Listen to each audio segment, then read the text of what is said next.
आज के क्लास में हम देखेंगे भौतिक विभाजन यानी भारत का भौतिक विभाजन। और उसमें सबसे पहला पॉइंट जो हम देखेंगे, भारत के प्राकृतिक प्रदेश। चलिए शुरू करते हैं। भारत से उपबंध पुरा चुंबकीय परिणामों से संकेत मिलते हैं कि भूतकाल में भारतीय स्थल पिंड सरका है। सरका है का मतलब है मूव किया हुआ है, ठीक है, मूवमेंट की बात कर रहा है, किस डायरेक्शन में मूव हुआ है। तो यह उत्तर की ओर मूव किया है। किधर किया है? उत्तर की ओर मूव किया है। आगे हम देखते हैं, और इसी उत्तर की ओर मूव करने के कारण ही हिमालय की जो ऊंचाई है क्या हो रही है? बढ़ रही है। चलिए आगे बात करें। भारतीय उपमहाद्वीप मूलतः एक विशाल भूखंड का भाग था जिसे कहते थे। तो जो भारतीय उपमहाद्वीप है वह आपका गोंडवाना लैंड का भाग था। बात करें अगर अफ्रीका महाद्वीप का, तो वह भी गोंडवाना ही लैंड का भाग था। आगे बात करते हैं, भारत विभाजित है। तो भारत जो विभाजित है 4 प्राकृतिक प्रदेशों में विभाजित है। अलग अलग किताबों में अलग अलग दिया है, लेकिन कौन कौन से आगे अभी हम देखते हैं। उत्तराखंड में पाताल तोड़ कुएं पाए जाते हैं। किस क्षेत्र में? तराई के क्षेत्र में। क्लियर। आगे बात करें, यदि हिमालय पर्वत श्रेणियां नहीं होती तो भारत पर सर्वाधिक संभाव्य क्या है? भौगोलिक प्रभाव है। यदि हिमालय पर्वत श्रेणियां नहीं होती, जो आपका यह हिमालय पर्वत श्रेणियां, सपोज करिए हिमालय पर्वत श्रेणियां हैं आपका जो उत्तर में, यह क्या करती हैं कि देश के अधिकांश भाग में साइबेरिया से आने वाली शीतलहरों का अनुभव होता। यह जो साइबेरिया से आने वाली शीतलहरें हैं इनको रोक लेती हैं। क्लियर। उत्तर में ही। तो अगर यह नहीं होते तो क्या होता? देश के अधिकांश भाग में साइबेरिया से आने वाली शीतलहरों का अनुभव होता। ये शीतलहर सीधे इधर आते हैं हमारे देश में। दूसरी चीज, सिंधु गंगा मैदान इतनी सुविस्तृत जलोढ़ मृदा से वंचित होती। अब कहने का मतलब है, जब हिमालय वहाँ नहीं रहता, ठीक है, तो हिमालयी नदियाँ नहीं रहती, और हिमालयी नदियाँ नहीं रहती जो, और सिंधु या गंगा जो है ये हिमालयी नदियाँ हैं। तो अगर नदियाँ नहीं है तो जलोढ़ मृदा नहीं रहती। तो इतना विस्तृत क्या है? जलोढ़ मृदा वाला क्षेत्र जो है सिंधु गंगा का मैदान नहीं रहता। क्लियर। नदियाँ अगर सपोज दैट रहती भी तो जितने जो यह हिमालयी नदियाँ हैं, ये इसमें क्या होता है कि सदा हमेशा जल रहता है, ठीक है। यह आपका है वर्ष भर वाली नदियाँ, यानी वर्ष भर जलमग्न रहती हैं। और यह जो आपकी प्रायद्वीपीय नदियों के बारे में पढ़ेंगे तो यह मौसमी नदियाँ इनको कहते हैं, ठीक है। यह जो है पठारी नदियाँ जो होती हैं यह आपकी मौसमी नदियाँ हैं। चलिए आगे बात करते हैं। मानसून का प्रतिरूप वर्तमान प्रतिरूप से भिन्न होता। तो ये बात तो सही है कि जो मानसून का प्रतिरूप इस समय है उससे भिन्न होता। चलिए आगे बात करें कि भारत में भू आकारों की रचना के संबंध में सही है। तो देखिए, संरचनात्मक दृष्टि से मेघालय पठार दक्कन पठार का ही विस्तारित भाग है, यह सही है। और आगे क्या रहा है, कश्मीर घाटी की रचना एक समभिन्नति में हुई है, ये भी सही है। और गंगा मैदान की रचना एक अग्रगर्त में हुई है। तो ये तीनों पॉइंट जो है भारत में भू आकारों की रचना के संबंध में सही है। आगे बात करें कि भारत के पश्चिमी समुद्र तट का निर्माण हुआ भूमि के उत्थान एवं निर्गम के कारण। कहने का मतलब है, यह आपका है यूँ देखिए, भारत का पश्चिमी, यह आपका भारत का मैप अगर हम थोड़ा सा बनाने की कोशिश करें, ठीक है, ये देखिए आपका यह भारत का मैप को थोड़ा सा इसमें इस स्पेस में, यह आपका भारत का मैप का निचला हिस्सा हम बना रहे हैं। तो यह जो है आपका हिस्सा, यह है आपका पश्चिमी घाट, ठीक है, यही है आपका पश्चिमी घाट। और इनका जो निर्माण हुआ था यूं हुआ था। देखिए, अगर यह भूमि है, मान लीजिए कोई प्लेट है और यह एक दूसरा प्लेट है, और उसमें हुआ क्या कि यह जो प्लेट था, ठीक है, एक प्लेट क्या हुआ, ऊपर की ओर रह गया और एक प्लेट नीचे की ओर धंस गया। तो जिससे क्या हुआ, उनकी स्थिति जो हुई कुछ यूं हो गई। यह देखिए, ठीक है, यह हो गई। तो यह जो कगार की तरह, तो यह जो चीज़ है ना, यो यूं है। तो इसमें कह क्या रहा है कि भारत के पश्चिमी समुद्र तट का निर्माण जो हुआ था भूमि के उत्थान एवं निर्गम के। तो एक तरफ की भूमि क्या हुई, निर्गम हुई, और एक तरफ की भूमि क्या हुई, उत्थान हुई। तो जिससे भारत का पश्चिमी तट का निर्माण हुआ। चलिए आगे बात करते हैं कि दिए हुए जम्मू कश्मीर के मानचित्र की जाँच करिए। चलिए जाँच करते हैं, और इसमें क्या कर रहा है देखते हैं। दिया 1, 2, 3, 4 से अंकित पर्वत श्रेणियों के नाम लिखिए। यह आपका पहला है, ये वाली पर्वत श्रेणी की बात कर रहा है। यह दूसरा देख लीजिए, ठीक, तीसरा और चौथा है, यह आपका है चौथा। ये 4 पर्वत श्रेणियाँ हैं। इसमें देखना क्या है कि सबसे उत्तर की बात करें तो यहाँ काराकोरम, यह जो पर्वत श्रेणी है वो काराकोरम है। उसके बाद यह आपका है लद्दाख, उसके बाद यह आपका है जास्कर, और उसके बाद है यह आपका पीर पंजाल। ठीक है, यह आपका है पीर पंजाल। तो यह क्रम है। कभी कभी क्या करता है, यही क्रम आपका दक्षिण से उत्तर की तरफ पूछ लेता है। तो पीर पंजाल, जास्कर, लद्दाख, काराकोरम ऐसे हो जाएगा। चलिए आगे बढ़ते हैं। लघु हिमालय स्थित है। लघु हिमालय जो स्थित है वह क्या है, शिवालिक और महान हिमालय के मध्य स्थित है। अगर हिमालय की बात करें तो हिमालय भी 3 श्रेणियों में बंटती हैं, अगर ट्रांस हिमालय को छोड़ दिया जाए, क्योंकि जो ट्रांस हिमालय है उसका निर्माण हिमालय से पूर्व माना जाता है, वह हिमालय से प्राचीनतम है। चलिए देखिए, अगर यह हिमालय की संरचना ऐसे यूं हम बनाएं, ठीक है, अगर यह बृहद हिमालय है, बृहद हिमालय को बृहद हिमालय इसलिए कहते हैं क्योंकि हिमालय के सबसे ऊंची ऊंची चोटियां इसी क्षेत्र में पाई जाती हैं। उसके बाद यह यहाँ पे है मध्य हिमालय, और इधर एक बाहर की तरफ है शिवालिक हिमालय। ठीक है, इसी शिवालिक, यह आपका हो गया शिवालिक हिमालय। तो यहाँ पे है आपका ग्रेट हिमालय, यह आपका है मिडिल हिमालय, और यह आपका है शिवालिक हिमालय। तो ये 3 हैं। तो जो मध्य हिमालय है या मिडिल हिमालय है वो किसके किसके बीच में है, महान हिमालय और शिवालिक हिमालय के बीच में है। चलिए आगे बात करते हैं। पश्चिमी भाग में हिमालय की श्रेणियों का दक्षिण से उत्तर की ओर सही क्रम है। पश्चिमी भाग में हिमालय की श्रेणियों का दक्षिण से उत्तर की ओर, अब देखिए दक्षिण से उत्तर की ओर, अब ये ऊपर ही बनाया हमने सबसे पहले क्या बनाया, अब यह आपका देखिएगा नीचे की तरफ साउथ है, ऊपर की तरफ नॉर्थ है, नीचे से ऊपर की ओर जाइए तो यह क्या है आपका शिवालिक हिमालय। उसके बाद मिडिल हिमालय जिसको या लघु हिमालय भी कहते हैं, और उसके बाद आपका है महान हिमालय जिसको ग्रेट हिमालय कहते हैं। तो एक चीज़ ध्यान रखिएगा कि जो आपका मध्य हिमालय है, ठीक है, मध्य हिमालय, उसी को हम क्या बोलते हैं, लघु हिमालय भी बोलते हैं। मध्य हिमालय को आपका क्या बोलते हैं, लघु हिमालय। तो कभी कभी क्या करता है कि मध्य हिमालय न दे के लघु हिमालय दे दिया जाए, तो आप कंफ्यूज मत होइएगा, इसी को हम जो मध्य हिमालय है उसको लघु हिमालय भी बोलते हैं। इस पॉइंट को आप नोट करिएगा। आगे बात करें, सबसे नवीन पर्वत श्रेणी है शिवालिक की, ठीक है, और इसको बाह्य हिमालय भी बोलते हैं, शिवालिक को बाह्य हिमालय भी बोलते हैं। अच्छा चलिए, और उसके बाद हम बात करेंगे आगे। दक्षिण भारत में नवीनतम चट्टान प्रणाली है। दक्षिण भारत में नवीनतम चट्टान प्रणाली है किसकी, गोंडवाना की। आगे बात करें, उच्चावच आकृतियों का दक्षिण से उत्तर की ओर बढ़ते हुए सही क्रम है। उच्चावच आकृतियों का मतलब ऊंची नीची आकृतियों का दक्षिण से उत्तर की ओर बढ़ते हुए सही क्रम है, यानी कि पर्वतों की बात किया है यहाँ पर। तो अभी हम जैसे पहले वाले पेज पे अगर हम चलें, इसमें देखिए क्या वही चीज़ पूछ दिया है कि अब वो दक्षिण से उत्तर की तरफ बात कर दिया। तो सबसे पहले क्या पड़ेगा, पीर पंजाल पर्वत श्रेणी, फिर उसके बाद जास्कर पर्वत श्रेणी, फिर लद्दाख पर्वत श्रेणी और काराकोरम पर्वत श्रेणी। अगर वही उत्तर से दक्षिण की तरफ आते तो ये क्रम इधर से हो जाता, पहले काराकोरम, दूसरे पे लद्दाख, तीसरे पे जास्कर और चौथे पे पीर पंजाल। आगे हम बात करते हैं, हिमालय में पूर्व से पश्चिम की ओर पर्वत शिखरों का सही क्रम है। तो हिमालय में जो पूर्व से पश्चिम की ओर, पूर्व की दर है अरुणाचल प्रदेश से, और पश्चिम की दर है आपका राजस्थान की तरफ, गुजरात की तरफ।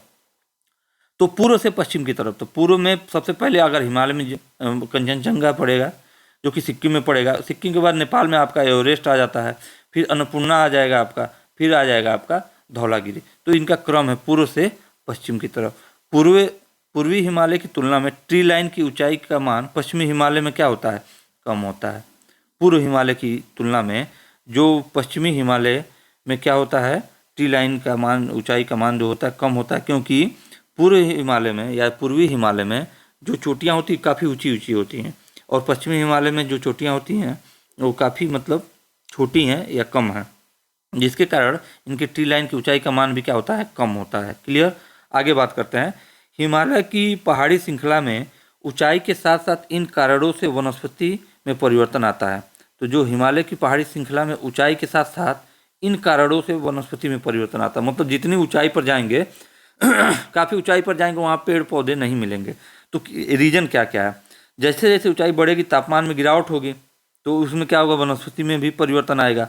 वर्षा में बदलाव होगा, आप जानते हैं वनस्पति के लिए वर्षा कितना महत्वपूर्ण होता है। उसके बाद मिट्टी का अनउपजाऊपन होना, जितने ऊपर पे जाएंगे उतने मिट्टी अनउपजाऊ मिलेगी जितनी ऊंचाई पर, ठीक है। तो ये 3 रीजन है। उत्पत्ति की दृष्टि से सबसे नवीनतम पर्वत श्रेणी है, उत्पत्ति की दृष्टि से सबसे नवीनतम पर्वत श्रेणी है पटकाई श्रेणियाँ, ठीक है। आगे बात करें, ये हिमालय का ही भाग है। नागालैंड, त्रिपुरा, मणिपुर और मिजोरम राज्यों से पटकाई पहाड़ियों से संलग्न नहीं है त्रिपुरा, ठीक है। तो नागालैंड, त्रिपुरा, मणिपुर और मिजोरम यहाँ पटकाई पहाड़ियाँ हैं, लेकिन त्रिपुरा उसको टच नहीं करता है।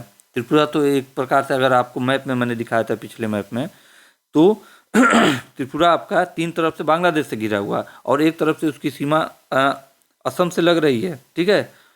और तो इसमें जो क्या है, जो 4 राज्य स्टेट दिए हैं उसमें से त्रिपुरा क्या है, उस पटकाई पहाड़ियों से नहीं लगती है या संलग्न नहीं है। पीर पंजाल श्रेणी पाई जाती है, पीर पंजाल श्रेणी जम्मू एवं कश्मीर में पाई जाती है।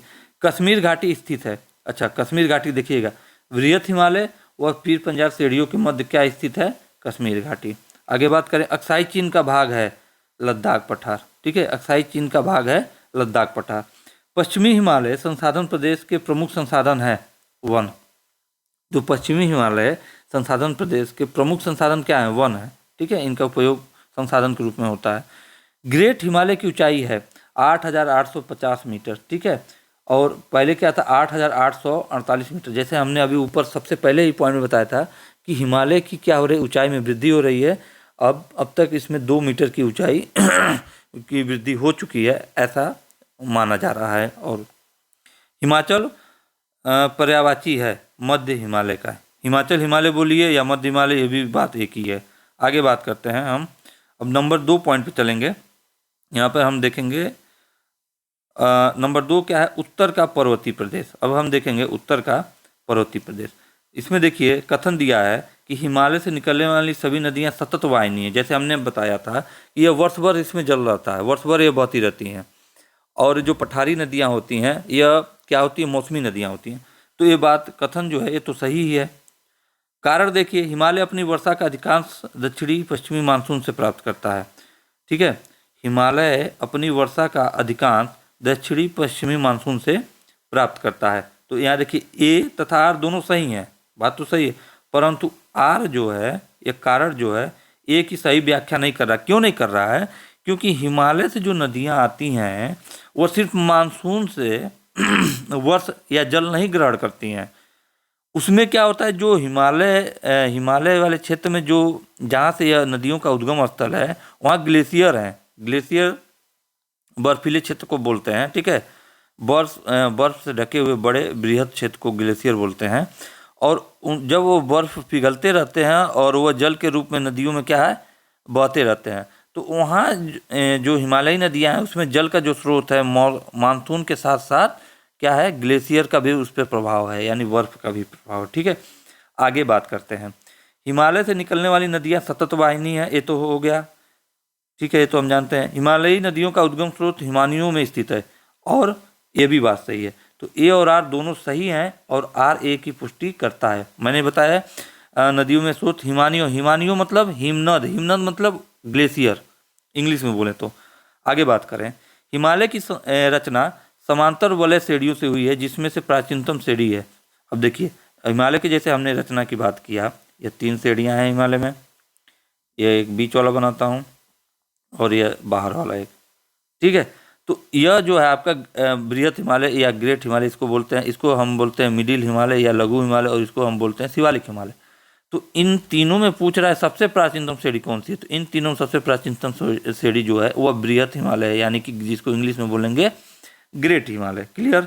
आगे हम बात करते हैं कि उत्तर भारत में उप हिमालय क्षेत्र के सहारे फैले समतल मैदान को कहा जाता है। तो उत्तर भारत में उप हिमालय क्षेत्र के सहारे फैले समतल मैदान को हम कहते हैं भाबर। क्या कहते हैं, भाबर। तो यह हो गया आपका। आगे अगर हम बात करें तो हिमालय का पर्वतपदी प्रदेश है, हिमालय का पर्वतपदी प्रदेश है शिवालिक। अब हिमालय का पर्वतपदी प्रदेश का मतलब ये समझिएगा कि हिमालय के पाद में है, जो शिवालिक हिमालय यानी सबसे बाहर है। आपको फिर एक बार इमेज बनाना पड़ेगा। यह ग्रेट हिमालय हो गया, उसके बाद यह आपका लघु हिमालय या मिडिल हिमालय, और यह आपका शिवालिक हिमालय।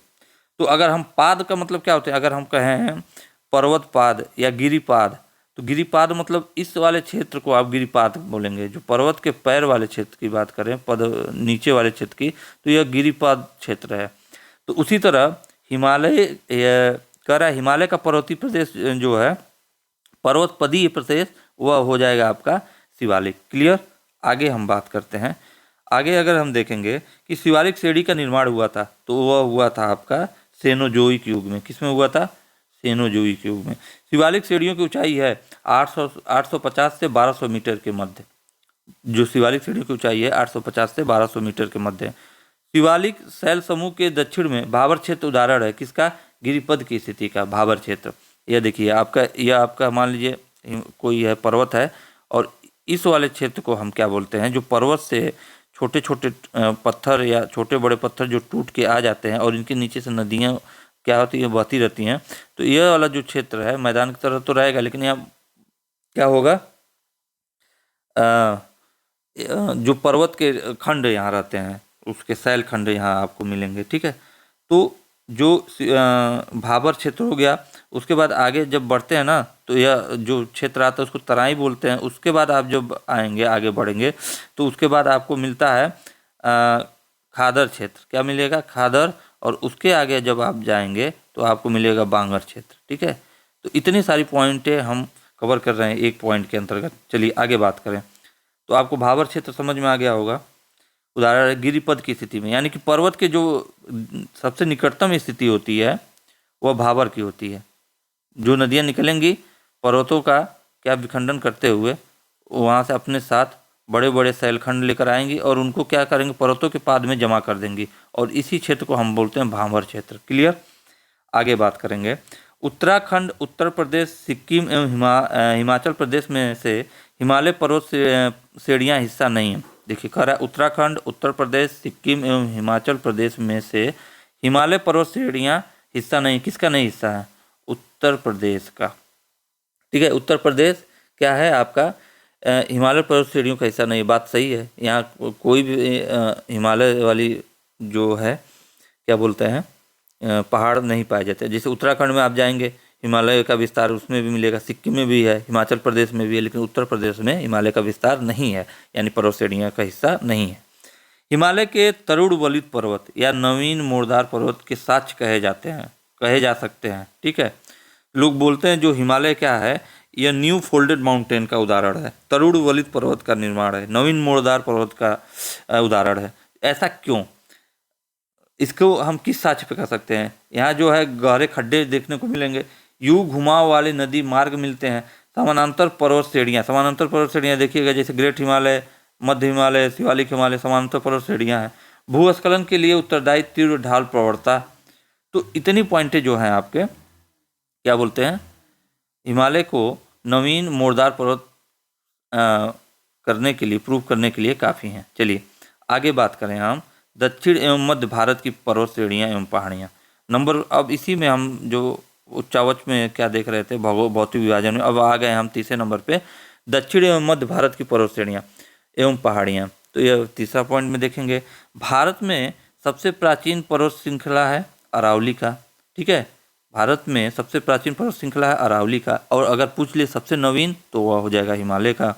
राजस्थान, हिमाचल प्रदेश, उड़ीसा एवं आंध्र प्रदेश राज्यों में से अरावली श्रेणियाँ स्थित हैं। कहाँ पे स्थित है? राजस्थान में। हिमाचल प्रदेश में तो हिमालय की हैं, उड़ीसा में तो न हिमालय है न अरावली है, और आंध्र प्रदेश में भी नहीं है। ठीक है। ऐसा नहीं कि उड़ीसा और आंध्र प्रदेश में पहाड़ियाँ नहीं हैं, लेकिन न यहाँ अरावली है न यहाँ हिमालय है।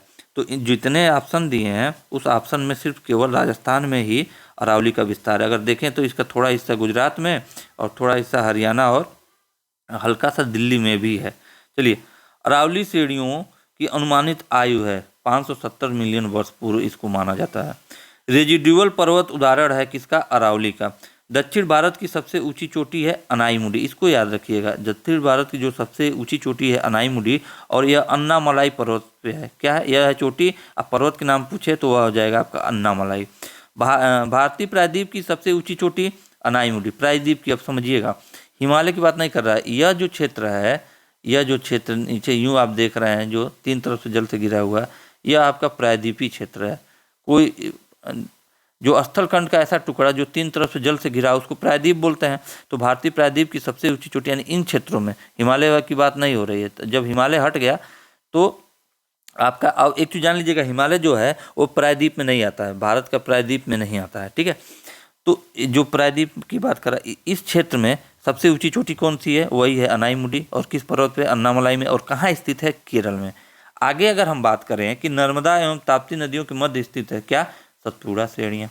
नर्मदा और एवं ताप्ती नदियों के मध्य स्थित है सतपुड़ा श्रेणियाँ। कहाँ पे, मध्य प्रदेश में। उत्तर से शुरू कर दक्षिण की ओर पहाड़ियों का सही अनुक्रम है। तो यह दक्षिण भारत की बात हो रही है, उसमें आपका जब पूछ रहा है कि उत्तर से शुरू कर दक्षिण की पहाड़ियों का सही अनुक्रम, तो सबसे पहले देखेंगे उत्तर से नल्ला मल्ला पहाड़ियाँ, जिसको नल्ला मलाई पहाड़ियाँ बोलते हैं, जवादी पहाड़ियाँ, नीलगिरी पहाड़ियाँ। नीलगिरी पहाड़ियाँ क्या है आपका, यह आपका मिलेगा तमिलनाडु में, ठीक है। उसके बाद हम आएंगे अन्नामलाई पहाड़ियाँ, जो केरल में मिलता है। तो नल्ला मल्ला पहाड़ियाँ या नल्ला मलाई पहाड़ियाँ, फिर आता है जवादी पहाड़ियाँ, फिर नीलगिरी पहाड़ियाँ, फिर अन्नामलाई पहाड़ियाँ। पूर्वी घाट और पश्चिमी घाट मिलते हैं कहाँ पर, नीलगिरी पहाड़ियों में। अब देखिएगा, यूँ देखिए, यह पश्चिमी घाट आया, यह पूर्वी घाट आया। तो यहाँ से जो इनकी जो घाट हैं, यहाँ पे एक संधि हुआ है जहाँ पे ये मिले हुए हैं, ठीक है। और इसी को हम बोलते हैं नीलगिरी पहाड़ियाँ। यहीं पे आके दोनों क्या होती हैं, मिलते हैं दोनों घाट। चलिए, कर्नाटक, केरल एवं तमिलनाडु के राज्यों के मिलन स्थल पर स्थित है। देखिएगा, कर्नाटक, केरल एवं तमिलनाडु, ये जो तीनों स्टेट हैं, ये मान लीजिए आपका है कर्नाटक, इधर से आपका नीचे की तरफ से है केरला, और इधर से आपका तमिलनाडु। और इन तीनों के मिलन स्थल पर क्या स्थित है, नीलगिरी की पहाड़ियाँ। और नीलगिरी की पहाड़ियों पर भी एक घूमने लायक स्थान है, यह एक पर्यटन स्थल है जिसका नाम है ऊटी, ठीक है, या इसको ऊटक मंडल भी बोलते हैं। यह कहाँ मिलती है, नीलगिरी पहाड़ियों पर।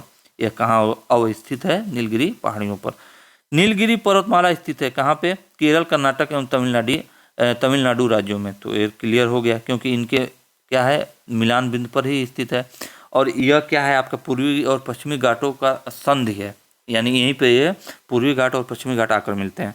अगर आगे बात करें, भारतीय समुद्र शास्त्रियों ने अरब सागर के तल में मुंबई से पश्चिम में लगभग 455 किलोमीटर दूर एक नए 1505 मीटर ऊंचे पर्वत की खोज की है। इस पर्वत का नाम रखा गया है रमन सागर पर्वत। ध्यान रखिएगा, इंपॉर्टेंट। आगे हम बात करें, अरावली, सतपुड़ा, अजंता और सह्याद्री पर्वत श्रेणियों में से वह जो केवल एक ही राज्य में विस्तृत है, कौन सा है, अजंता पर्वत श्रेणी, महाराष्ट्र में। आगे हम बात करें, महाराष्ट्र, कर्नाटक एवं गोवा में पश्चिमी घाट कहलाते हैं सह्याद्री। यह काफ़ी इंपॉर्टेंट है। पश्चिमी घाट को एक अन्य नाम से भी जाना जाता है, जिसको सह्याद्री बोलते हैं। इसको आप लोग याद रखिएगा। पहाड़ियों का दक्षिण से उत्तर की ओर बढ़ते हुए सही अनुक्रम है, दक्षिण से बोल रहा है। तो सतमाला पहाड़ियाँ, पीर पंजाल श्रेणी, नागा पहाड़ियाँ, कैमूर पहाड़ियाँ। वो तो ऑप्शन पे डिपेंड करेगा, ऑप्शन आपका कौन सा दिया है, उस हिसाब से हम उसको सेट करेंगे। आगे हम बात करेंगे कार्डमम पहाड़ियाँ, इसको इलायची पहाड़ियाँ भी बोलते हैं, इसी को हम बोलते हैं इलायची पहाड़ियाँ। जिन राज्यों की सीमाओं पर स्थित है वह है, तो जो इलायची पहाड़ियाँ वो केरल एवं तमिलनाडु की सीमाओं पर स्थित है। सेवराय पहाड़ियाँ स्थित हैं किसमें, तमिलनाडु में। बालाघाट श्रेणी, हरिश्चंद्र श्रेणी, मांडव पहाड़ियाँ तथा सतमाला पहाड़ियों में से महाराष्ट्र में स्थित नहीं है। तो आप देखिए, बालाघाट महाराष्ट्र में स्थित है, हरिश्चंद्र भी आपका महाराष्ट्र में है, सतमाला भी महाराष्ट्र में है। जो मांडव पहाड़ी है वो महाराष्ट्र में आपका स्थित नहीं है, इनका विस्तार महाराष्ट्र में नहीं है। अच्छा, अब सही सुमेलन की बात हो रहा है। पहाड़ियाँ हैं और क्षेत्र हैं। महादेव पहाड़ियाँ कहाँ है, ये सही सुमेलित है मध्य भारत में। और मिकिर की पहाड़ियाँ बात करें तो पूर्वोत्तर भारत में, यानी कि अरुणाचल प्रदेश, 7 सिस्टर वाले इलाके में है मिकिर पहाड़ियाँ। अरुणाचल प्रदेश में चले जाइए सीधे। महादेव पहाड़ियाँ भाग हैं किसका, सतपुड़ा पर्वत श्रेणी का। महादेव पहाड़ियाँ जो है वो भाग है सतपुड़ा पर्वत श्रेणी का। धूपगढ़ चोटी स्थित है कहाँ, सतपुड़ा रेंज में। कहाँ पे स्थित है, सतपुड़ा रेंज में। रामगिरी की पहाड़ियाँ भाग है किसका, पूर्वी घाट या महेंद्र पर्वत का, जो रामगिरी पहाड़ियाँ हैं। उसके बाद हम आते हैं अगले पॉइंट पे। तो यह जो हमारा पॉइंट था कौन सा था, पॉइंट नंबर 3। अब हम चौथे पॉइंट पे चलते हैं। चौथे पॉइंट पे हम चलते हैं पर्वत चोटियों के ऊपर। किस पे, पर्वत चोटियों पे। तो माउंट एवरेस्ट स्थित है नेपाल में। सबसे ऊंचा पर्वत शिखर है माउंट एवरेस्ट। प्रथम भारतीय नारी जो एवरेस्ट शिखर पर चढ़ने में सफल हुई थी, जो अगर पूछे प्रथम भारतीय नारी जो एवरेस्ट शिखर पर चढ़ने पर सफल हुई थी, वह थी बछेंद्री पाल। लेकिन विश्व की जब बात करें तो माउंट एवरेस्ट शिखर पर चढ़ने वाली पहली महिला तो यह हो जाएगा जुंको ताबेई। 2 बार माउंट एवरेस्ट पर, इंपॉर्टेंट देखिएगा, यह आप इंपॉर्टेंट करिएगा, 2 बार माउंट एवरेस्ट पर विजय प्राप्त करने वाली पर्वतारोही हैं संतोष यादव। और यह भारत की दूसरी महिला हैं जो क्या है, एवरेस्ट पर चढ़ने वाली द्वितीय भारतीय महिला हैं। कौन? संतोष यादव ही। तो सबसे पहले भारत की महिला जो चढ़ी थी बछेंद्री पाल, उसके बाद संतोष यादव चढ़ी थी। और संतोष यादव के नाम 2 बार माउंट एवरेस्ट चढ़ने का रिकॉर्ड है। उसके बाद अगर बात करें विश्व में सबसे पहले कौन चढ़ा था, तो हो जाएगा जुंको ताबेई। आगे हम बात करें कि भारत की सर्वोच्च पर्वत चोटी केटू गार्डविन ऑस्टिन है। क्या है? केटू जो है, या इसी को हम गार्डविन ऑस्टिन भी बोलते हैं, यह काराकोरम पर्वत श्रृंखला पर स्थित है। बात करें हिमालय की ऊंची चोटी कंचनजंगा स्थित है नेपाल एवं सिक्किम में। जो हिमालय की ऊंची चोटी, ये भी एक ऊंची चोटी है कंचनजंगा, यह क्या है, नेपाल एवं सिक्किम में। अगर बात करें कि नंदा देवी चोटी की, तो नंदा देवी चोटी जो है गढ़वाल हिमालय का भाग है। नंदा देवी शिखर स्थित है कहाँ पे? उत्तराखंड में। गुरु शिखर पर्वत चोटी और स्थित है कहाँ पे? राजस्थान में। अरावली का उच्चतम शिखर है गुरु शिखर। ठीक है, अब आगे हम बात करेंगे कि हिमालय की चोटियों का पूर्व से पश्चिम में सही क्रम है। तो पूर्व से पश्चिम में देखिए सही क्रम, नामचा बरवा मतलब अरुणाचल प्रदेश से किधर की तरफ कर रहा है? ये कर रहा है गुजरात की तरफ। नामचा बरवा, कंचनजंगा, माउंट एवरेस्ट, नंदा देवी। ठीक है, यह हो गया। चलिए आगे हम बात करें कि गोसाई थान, कामेट, नंदा देवी एवं त्रिशूल पर्वत शिखरों में से भारत में अवस्थित पर्वत शिखर नहीं है, पूछ रहा है। तो जो गोसाई थान है ये भारत में स्थित पर्वत शिखर नहीं है। कामेट भारत में है, नंदा देवी भी है, त्रिशूल भी है। आगे बात करें, सही सुमेलित है माउंट आबू अरावली पहाड़ियों में स्थित है, सही बात है। कोडाई कनाल पलनी पहाड़ियों में, ठीक है, ये भी बात सही है, तमिलनाडु में। ऊटक मंडल नीलगिरी पहाड़ियों पर, देखिए ऊटक मंडल, इसी को हम ऊटी भी बोलते हैं, जैसे ऊपर हमने बात किया था, और ये एक पर्यटन स्थल है। उसके बाद शिमला धौलाधार श्रेणी में, बात सही है। चलिए अब 5वें पॉइंट पे हम देखेंगे घाटियाँ। कुल्लू घाटी जिन पर्वत श्रेणी के बीच अवस्थित है वे हैं धौलाधार तथा पीर पंजाल। तो धौलाधार और पीर पंजाल के बीच कौन सी घाटी स्थित है? कुल्लू घाटी। नीलांग घाटी स्थित है उत्तराखंड राज्य में, सही सुमेलित है, देखिएगा यहाँ दिया है घाटी और यह दिया है सूची। मरखा घाटी ये कहाँ पे है? जम्मू कश्मीर में। जूकू घाटी की बात करें तो नागालैंड में। सांगला घाटी हिमाचल प्रदेश में। यूथांग घाटी है आपका सिक्किम में। आगे देखिए, निम्नलिखित कथन सही है। मौन घाटी जिसको साइलेंट वैली इंग्लिश में बोलते हैं, और ये काफ़ी बार अक्सर एग्जाम में आ जाता है। राष्ट्रीय वन के निकट पत्थरकडाऊ जल विद्युत परियोजना बनाने का प्रस्ताव है। ठीक है। कुंती नदी मौन घाटी यानी साइलेंट वैली के वर्षा प्रचुर वनों से उद्भूत होती है। तो ये जो साइलेंट वैली केरल में है, और जब अरब सागर की मानसून शाखा उठती है तो सबसे पहले वर्षा केरल में ही करती है। तो यह जो है वर्षा प्रचुर वनों से उद्भूत होती है, तो बात यहाँ भी यह भी सही है। आगे हम बात करेंगे कि भारत के अतिरिक्त प्रायद्वीप पर्वत निर्मित हुए हैं किस युग में या किस काल में? पैलियोजोइक महाकल्प में जो भारत के अतिरिक्त प्रायद्वीपीय पर्वत निर्मित हुए हैं। छोटा नागपुर पठार का सर्वाधिक घना बसा जिला धनबाद है, खनन उद्योग का विकास तथा औद्योगिकीकरण के कारण। तो जो छोटा नागपुर पठार का सर्वाधिक घना बसा जिला जो है धनबाद इसलिए है क्योंकि वहाँ खनन उद्योग है का विकास काफ़ी है, और औद्योगिकीकरण के कारण, यानी कि जो इंडस्ट्रियलाइजेशन जिसको हम बोलते हैं, फैक्ट्रियाँ बहुत हैं। चलिए आगे हम बात करेंगे। छोटा नागपुर पठार है एक अग्र गंभीर। नीचे दिए गए मानचित्र पर विचार कीजिए। मानचित्र ABCD द्वारा अंकित स्थान क्रमशः हैं। तो इसमें तो मानचित्र ही नहीं क्लियर हो रहा है, तो इसमें हम इस पर चर्चा नहीं कर सकते हैं। आगे देखिए, आगे देखेंगे कि मालवा का पठार, छोटा नागपुर का पठार और दक्कन का पठार तथा प्रायद्वीप का पठार में से अरावली एवं विंध्य श्रृंखलाओं के मध्य स्थित पठार है मालवा का पठार। ठीक है, अरावली एवं विंध्य श्रृंखलाओं के मध्य स्थित जो पठार है वह मालवा का पठार है। दंडकारण्य क्षेत्र अवस्थित है छत्तीसगढ़ एवं उड़ीसा में। दंडकारण्य क्षेत्र जो अवस्थित है वो आपका है छत्तीसगढ़ एवं उड़ीसा में। और यह दंड, एक चीज याद रखिएगा, दंडकारण्य का पठार भी है। दंडकारण्य भारत में स्थित है, मध्यवर्ती क्षेत्र में, ठीक है। आगे हम बात करेंगे कि तटीय भाग की बात करेंगे। चलिए, तो उससे पहले हम चलते हैं इधर, दर्रे की बात करें तो यहाँ पे हम देखेंगे, ठीक है। आगे हम देखेंगे दर्रे, उससे पहले तो कुछ नहीं बचा, ठीक है। हम देखते हैं अब दर्रे। दर्रे के लिए देखेंगे तो सेला दर्रा स्थित है कहाँ पे? अरुणाचल प्रदेश में। पालघाट स्थित है नीलगिरी और अन्नामलाई पहाड़ियों के मध्य। भोरघाट स्थित है महाराष्ट्र में। लिपू लेक दर्रा स्थित है उत्तराखंड में। लेह जाने का रास्ता है जोजिला दर्रे से। नाथुला दर्रा स्थित है सिक्किम में। वर्ष 2006 के लगभग मध्य में भारत और चीन के बीच व्यापार बढ़ाने के लिए पुनः खोला गया था नाथुला दर्रा को। अच्छा, सही सुमेलन है, यह सुमेलित नहीं करना है, यह ऑलरेडी सही सुमेलन है। इसमें कौन कौन सा?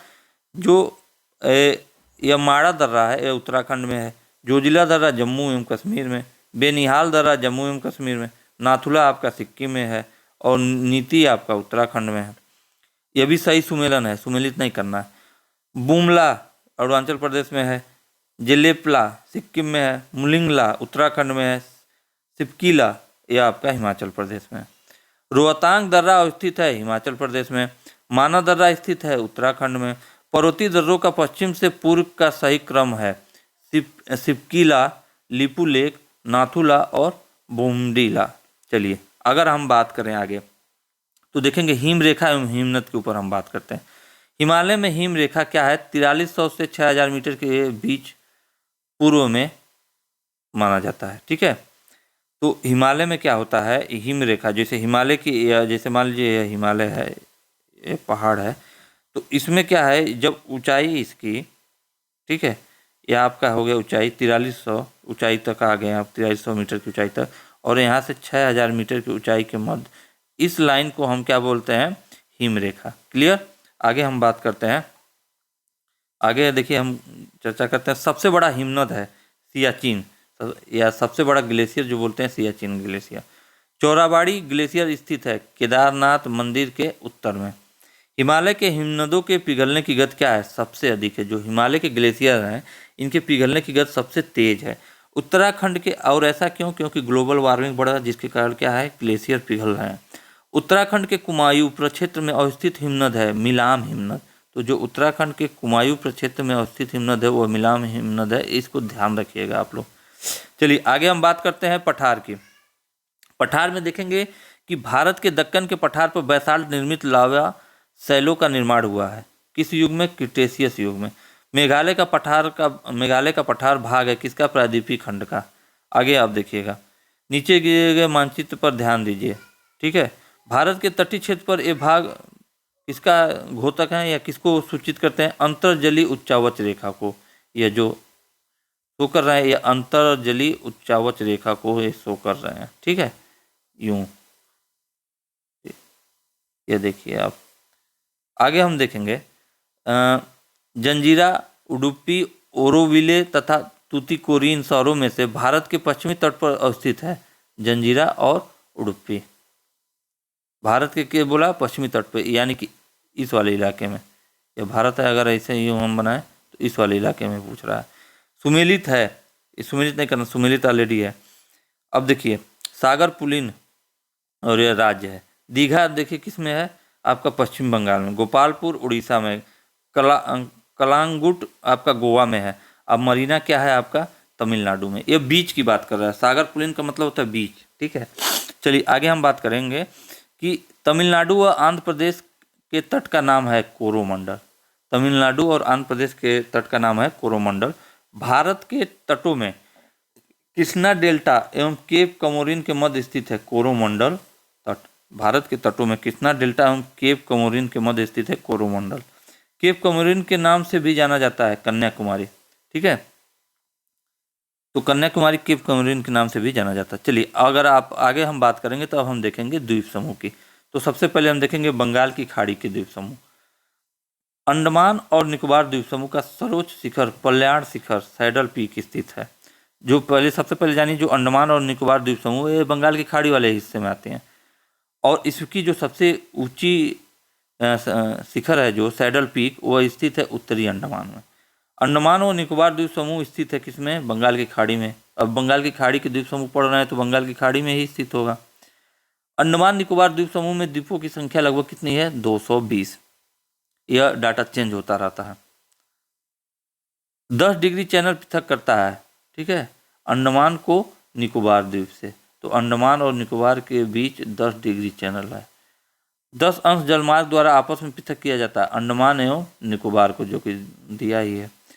बैरन द्वीप अवस्थित है बंगाल की खाड़ी में। बैरन द्वीप जो है अवस्थित है बंगाल की खाड़ी में और यह एकमात्र सक्रिय ज्वालामुखी है। हालांकि बहुत लंबे समय से इसमें विस्फोट नहीं हुआ है, लेकिन यह सक्रिय इसको माना जा रहा है, बैरन द्वीप। भारत के पश्चिमी तटीय मैदान के उत्तरी भाग को जिस अन्य नाम से भी जाना जाता है वह है कोंकण, ठीक है। क्या जानता है? भारत के पश्चिमी तटीय मैदान को, जैसे यह आपका पूर्वी तटीय मैदान हो गया, यह आपका पूर्वी तटीय मैदान हो गया और यह आपका पश्चिमी तटीय। तो इसके पश्चिमी तटीय मैदान को हम कोंकण के नाम से जाना जाता है। पूर्वी तटीय में अगर हम जाएंगे तो कोरोमंडल हमको मिलता है, जो तमिलनाडु वाले क्षेत्र में। भारत का वह द्वीप जिसका उद्गम ज्वालामुखी से है, किसका है? बैरन द्वीप का। तो ज्वालामुखी द्वीप की बात करेगा तो कौन सा ऐसा द्वीप है जो ज्वालामुखी द्वीप का उदाहरण है? तो वह हो जाएगा बैरन। श्रीहरिकोटा द्वीप अवस्थित है किसका? पुलिकट झील के समीप। राम सेतु शुरू होता है एडम बीच धनुषकोडी से, ठीक है, धनुषकोडी तमिलनाडु जब खत्म होती है उसके आगे से आपका राम सेतु शुरू होता है। अच्छा, सुमेलित है, सुमेलित करना नहीं, सुमेलित है छत्तीसगढ़ मैदान। छत्तीसगढ़ मैदान कहाँ स्थित है? छत्तीसगढ़ में। छोटा नागपुर का पठार कहाँ स्थित है? झारखंड में। और वृष्ट छाया प्रदेश कहाँ है? महाराष्ट्र में। और मालनाड कहाँ है? कर्नाटक में। चलिए आगे अगर हम देखेंगे कि अंबाला, खुर्जा, करनाल एवं रोहतक में से राष्ट्रीय राजधानी प्रदेश में अवस्थित है, तो है खुर्जा, करनाल और रोहतक, ये तीनों राष्ट्रीय राजधानी प्रदेश में स्थित है। उसके बाद हम बात करेंगे कि दिल्ली के, क्योंकि अंबाला तो आपका पंजाब में पड़ जाता है, दिल्ली के अतिरिक्त राष्ट्रीय राजधानी क्षेत्र में सम्मिलित है हरियाणा, उत्तर प्रदेश एवं राजस्थान के भाग, उप क्षेत्र, यानी कुछ क्षेत्र जो हैं दिल्ली के अतिरिक्त राष्ट्रीय राजधानी क्षेत्र में हरियाणा का क्षेत्र भी आ जाता है, उत्तर प्रदेश का भी जो नोएडा वाला इलाका आ जाता है और राजस्थान का भी कुछ भाग आ जाता है। मध्य प्रदेश की सीमा लगी है 5 राज्यों से। किस किस से? गुजरात, राजस्थान, उत्तर प्रदेश, छत्तीसगढ़ और महाराष्ट्र से। क्षेत्रफल के क्रम में भारत के 4 बड़े राज्य देखिएगा, राजस्थान, मध्य प्रदेश, महाराष्ट्र और उत्तर प्रदेश। भारत के समस्त राज्यों में क्षेत्रफलानुसार उत्तर प्रदेश का स्थान है चौथा, ठीक है। कैसे? सबसे पहले आपका राजस्थान, दूसरे है क्षेत्रफल के दृष्टि से मध्य प्रदेश, तीसरा है महाराष्ट्र, तो उत्तर प्रदेश चौथे पर ही है। और जनसंख्या की बात करें तो उत्तर प्रदेश पहले पा जाएगा। भारत के राज्यों हिमाचल प्रदेश, उत्तराखंड, छत्तीसगढ़ एवं झारखंड का उनके क्षेत्रफल के अवरोही क्रम में सही क्रम है। तो क्षेत्रफल के क्रम में अवरोही क्रम है, तो छत्तीसगढ़, उससे कम क्षेत्रफल है झारखंड का, उससे कम है हिमाचल प्रदेश का और उससे कम है उत्तराखंड का। तो क्षेत्रफल के क्रम में अवरोही क्रम में पूछ रहा है, तो सबसे बड़ा है छत्तीसगढ़ इन चारों में, फिर झारखंड है, फिर हिमाचल प्रदेश है और सबसे छोटा इसमें चारों में उत्तराखंड है। कर्नाटक, राजस्थान, तमिलनाडु एवं महाराष्ट्र का उनके भौगोलिक क्षेत्र के अनुसार घटता क्रम है। तो राजस्थान तो सबसे बड़ा, फिर महाराष्ट्र दूसरे पे, कर्नाटक तीसरे पे और तमिलनाडु चौथे पे। जो ऑप्शन दिया उस हिसाब से हमको सुमेलित करना है, नहीं तो बोलेंगे कि चौथे पे तो उत्तर प्रदेश है। उत्तर प्रदेश, मध्य प्रदेश, राजस्थान एवं उत्तराखंड राज्यों में से सबसे छोटा किसका है? उत्तराखंड का। भारत का लगभग 30% क्षेत्र 3 राज्यों में समाहित है। ये 3 राज्य हैं राजस्थान, मध्य प्रदेश एवं महाराष्ट्र। भारत में जनसंख्या के अनुसार तीसरा एवं क्षेत्रफल में 12वां राज्य है बिहार। जनसंख्या में तो ये तीसरे नंबर पे है और अगर क्षेत्रफल की बात करें तो ये 12वें नंबर पे। उत्तर प्रदेश के सीमावर्ती राज्य हैं हिमाचल प्रदेश, हरियाणा, राजस्थान, मध्य प्रदेश, छत्तीसगढ़, झारखंड, बिहार एवं उत्तराखंड, ठीक है, तथा केंद्र शासित प्रदेश दिल्ली। असम घिरा हुआ है किससे? 7 राज्यों से। असम जो है 7 राज्यों से घिरा हुआ है।